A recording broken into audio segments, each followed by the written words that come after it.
मुंबई प्रकल्पातील उरण तालुक्यातील चांडजी गावातील अनधिकृत बांधकामांवर आता उच्च न्यायालयाचा दणका बसला आहे। मुंबई उच्च न्यायालयाच्या खंडपीठाने रिट याचिका क्रमांक 1807/2024 फेटाळत 20 जून 2025 रोजी चांडजी गावातील सर्वे नंबर 71/2 आणि 71/2 येथील अनधिकृत इमारती हटवण्याचे आदेश दिले आहेत। या कारवाईत प्रतिवादी विवेक बाळाराम पाटील व भारतीय जनता पार्टीचे माजी नगरसेवक जयवेंद्र कोळी यांचे सुपुत्र मे विनायक डेव्हलपर्सचे विनायक जयवेंद्र कोळी यांना लक्ष्य केले असून सिडकोच्या वतीने ही नोटीस बजावण्यात आली आहे। न्यायालयाच्या निर्णयानंतर सिडकोने 27 जून रोजी निष्कासनाची तारीख ठरवली असून त्याआधी सदनिकाधारकांनी स्वतःची घरे रिकामी करावीत, अन्यथा नुकसानास तेच जबाबदार राहतील असा स्पष्ट इशारा सिडकोचे अधिकृत भरत ठाकूर यांनी दिला आहे।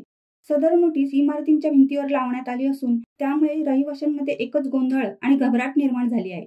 न्यायालय, सिडको आणि प्रशासनाच्या समन्वित कारवाईमुळे चांडजेमधील बिनधास्त बांधकामांचे धाबे आता चांगलेच दणाणले आहेत। शिवसत्ता टाइम्ससाठी प्रवीण पाटील, नवी मुंबई। दे धडक बेधडक वृत्त देणाऱ्या आपल्या शिवसत्ता टाइम्स न्यूज चॅनलला लाल बटन दाबून सबस्क्राईब करा आणि बेल आयकॉनला क्लिक करायला विसरू नका।